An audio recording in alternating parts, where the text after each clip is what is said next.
श्रोता प्रेमियों, मैं राम सागर शास्त्री आप लोगों के समक्ष एक प्रसंग रखने जा रहा हूं, विक्रमादित्य की कथा। देखिए, विक्रमादित्य का नाम आप सभी लोगों ने सुना होगा। विक्रमादित्य उज्जैन के राजा चंद्रसेन के पुत्र थे। इनकी माता का नाम रूप देवी था। विक्रमादित्य के बड़े भाई भर्तृहरि थे, जिन्होंने अपनी पत्नी से परेशान होकर वैराग्य ले लिया और गुरु गोरखनाथ के शिष्य बन गए। विक्रमादित्य की बहन का नाम मैनावती था।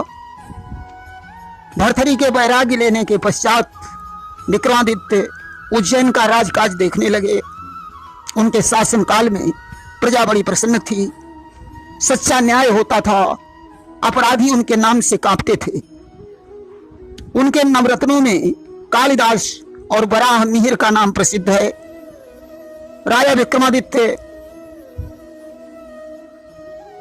एक कवि थे, उन्हें 16 छंदों का ज्ञान था। राजा विक्रमादित्य की 5 पत्नियां थीं, जिनमें मदन सुंदरी और चंद्रवती का नाम प्रसिद्ध है।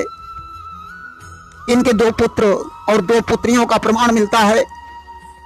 विक्रम बैताल और सिंहासन 32 में विक्रमादित्य से जुड़ी हुई अनेकों कहानियां हैं। हमारा संवत्सर विक्रमादित्य के नाम से ही चलता है। देखिए, बैताल 25 में विक्रमादित्य एक बैताल को बंदी बनाते हैं। बनाना चाहते हैं, परंतु बैताल उन्हें उलझन भरी कहानी सुनाकर एक प्रश्न पूछ देता है, जिसमें राजा चकरा जाते हैं। इस प्रकार बैताल 25 कहानियां पूछता है और हर एक कहानी के अंत में एक प्रश्न रख देता है, जिसका उत्तर देने में विक्रमादित्य हैरत में पड़ जाते हैं। यह सिलसिला 24 बार तक चला। यह बात विक्रमादित्य ने एक संत को बताई। संत ने कहा, जब वह शांत अवस्था में हो तब उसे मेरे पास लेकर आना, अन्यथा वह उड़कर चला जाएगा। एक बार विक्रमादित्य ने नवरात्रि का आयोजन किया। जगत जननी जगदम्बा आदिशक्ति माता दुर्गा के पूजन पाठ की तैयारी होने लगी। पूजन पाठ होने के पश्चात ग्रहों के ऊपर चर्चा होने लगी। कुछ विद्वानों ने कहा, सूर्य आत्मा जगता, सूर्य सारे संसार की आत्मा है। ये कश्यप और अदिति के पुत्र हैं। इनकी पत्नी का नाम संध्या है। विश्वकर्मा जी इनके ससुर हैं। वैवस्वत मनु, यमराज, यमुना, शनिदेव, अश्विनी, सावर्ण मनु, सुग्रीव और कर्ण, विवस्वान आदि इन्हीं की संतानें हैं। वरुण, अग्नि, इंद्र, पवन आदि इनके भाई हैं। इनकी सवारी सप्ताश्व है। इनकी पूजा करने से बल और तेज प्राप्त होता है। तब तक अगले विद्वान ने चंद्रमा को श्रेष्ठ बताते हुए कहा, चंद्रमा मन का स्वामी है। इनकी उत्पत्ति अनसुईया और अत्रि से हुई है। दत्तात्रेय, दुर्वासा इनके भाई हैं। रोहिणी आदि इनकी 27 पत्नियां हैं। इनके ससुर का नाम दक्ष है। बुध चंद्रमा के ही पुत्र हैं। इनकी सवारी मृग है। तब तक अगले विद्वान ने मंगल की प्रशंसा की और बताया कि इनके माता पिता शिव पार्वती हैं। इनकी पुत्री सीता हैं। शक्ति देवी इनकी पत्नी हैं। कनक दैत्य इनका पुत्र है। इनकी सवारी भेड़ है। मंगल ही साहसी बनाता है। अगले विद्वान ने बुध की प्रशंसा करते हुए कहा, बुध बुद्धि के स्वामी हैं, जो चंद्रमा और तारा के संसर्ग से उत्पन्न हुए। इनकी पत्नी का नाम इला है। इनके ससुर वैवस्वत मनु हैं। इनके पुत्र का नाम पुरुरवा है। इनका वाहन सिंह है। तब तक अगले विद्वान ने गुरु की प्रशंसा करते हुए बताया कि इनका जन्म अंगिरा और स्वरूपा से हुआ है। इनकी पत्नी का नाम तारा है। उतथ्य इनके भाई हैं। भरद्वाज और कच्छ इन्हीं के पुत्र हैं। इन्हें ज्ञान का प्रदाता माना जाता है। इनका वाहन हाथी है। तब तक एक विद्वान ने शुक्र की प्रशंसा की कि शुक्र सुख और शांति के कारक हैं।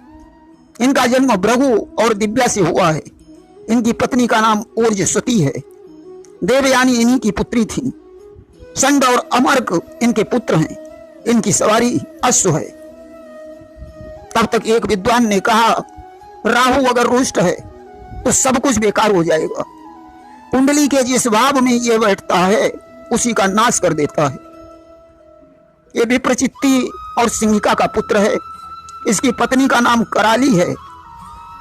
इसी का धड़ केतु के नाम से प्रसिद्ध हुआ। इसकी सवारी कुत्ता है। तब तक एक विद्वान ने शनि की प्रशंसा की।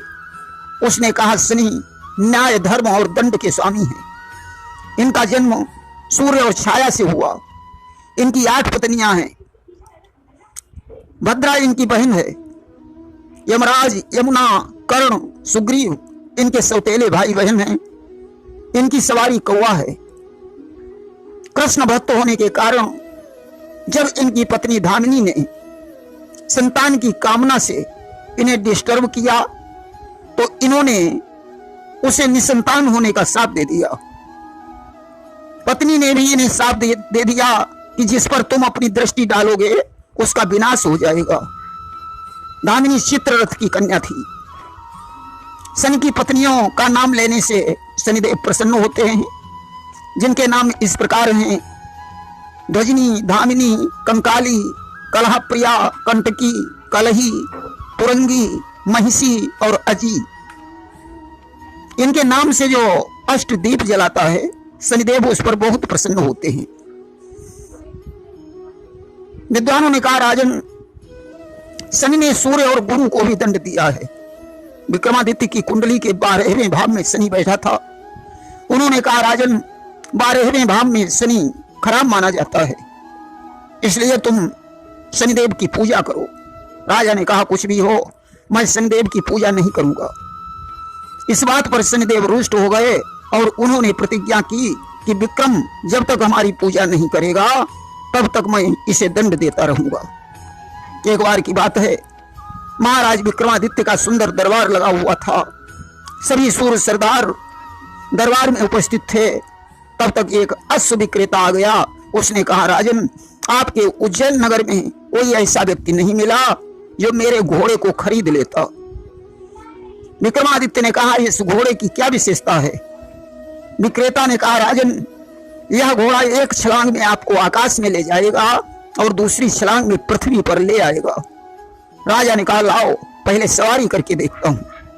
जो विक्रमादित्य सवार हुए, घोड़ा उन्हें आसमान में लेकर उड़ गया, दूसरी छलांग में पृथ्वी पर ले आया और एक जंगल में ले जाकर राजा को पटक दिया।